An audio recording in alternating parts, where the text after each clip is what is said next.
Alors, mon petit JM, est-ce que la télé commande comme tu nous as fait parce que JM, rappelons quand même aux auditeurs de Campus qui ne sont pas venus au Bijou la dernière fois. Quel dommage. Parce qu'ils pouvaient pas garer leur Twingo. Ouais, c'est ça, parce que JM nous a fait une chronique extraordinaire sur la télé qui commandait. Alors, est-ce que là, la télé va commander ? Et comme d'habitude, Christophe ne met pas la pression avant les chroniques, c'est sympa. Non. Bon, bonjour à tous. Alors voilà, on commence une nouvelle année. Et je voudrais parler du futur. Voilà. Pas le futur que nous vivrons demain, hein, mais le futur que nous vivons aujourd'hui. Car nous sommes en 2014. Et dans le passé, souvenez-vous, le futur, c'était 2014. Waouh. Dans les années 80, on était tous fascinés par l'avenir, l'an 2000, les voitures qui volent, le charisme naturel des frères Bogdanov. Tout cela nous chantait un futur des plus prometteurs.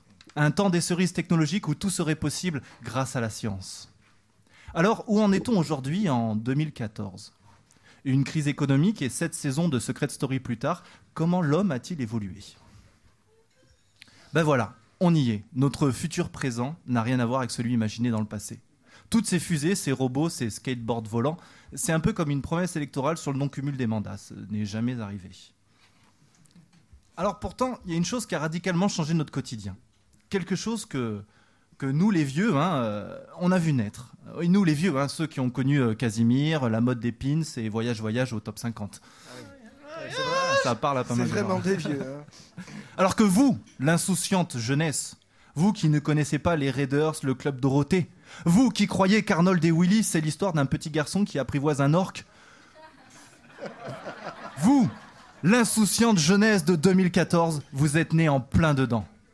Cette chose, c'est le numérique, dont l'impact au quotidien augmente plus vite que le prix du paquet de cigarettes.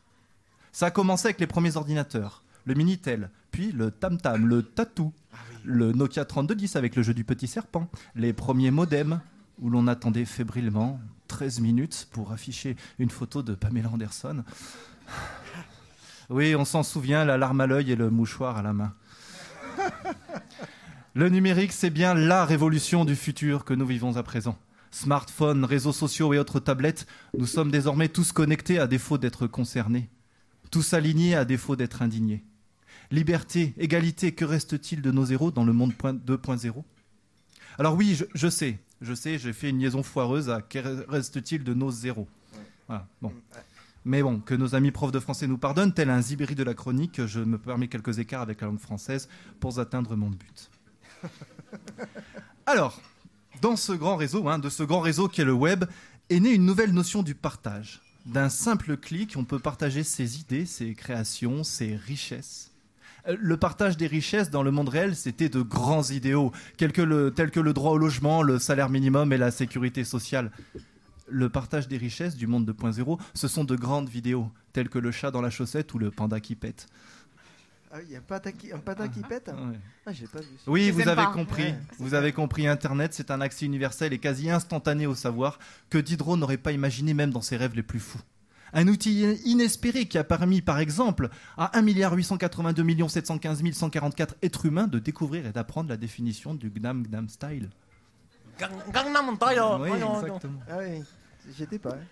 Nous y sommes dans ce nouveau monde 2.0, tous accros au réseau où même le sociopathe peut se faire des sociopotes, où les overdoses de Windows nous font tomber dans la pomme, où ceux qui, soi-disant, ont du Google, que l'App Store, que c'est meilleur que Google, alors que sans le savoir, ni même faire le trottoir, ils dépendent d'un Mac.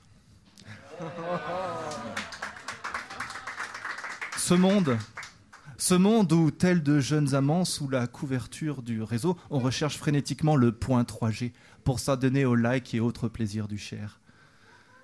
Tout est tellement numérique que même les histoires de cul commencent par des échanges de bits. Je marque une pause là, parce que c'est une vanne de niche voilà, pour les ingénieurs informaticiens. Ouais. Bon, voilà. Et oui, avec Facebook, on va tous dans le mur.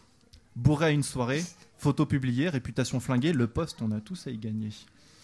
Et la pub, ah oui, alors ça, la pub dans le numérique, dès qu'on navigue sur le net, tel Joe Star, on se fait attaquer à base de pop.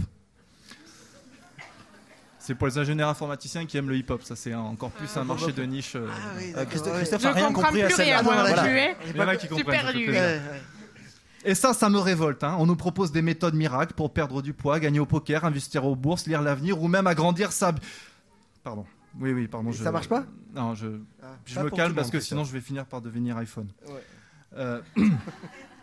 Alors donc, T'es pas déjà iPhone? en 2014, eh bien le conseil de Papillot Clubor, c'est quoi? 2014, c'est plutôt simple. Hein. Faites une pause, déconnectez-vous, ouvrez un livre, tendez une main, respirez, buvez du vin, courez tout nu dans l'herbe et faites l'amour. Merci.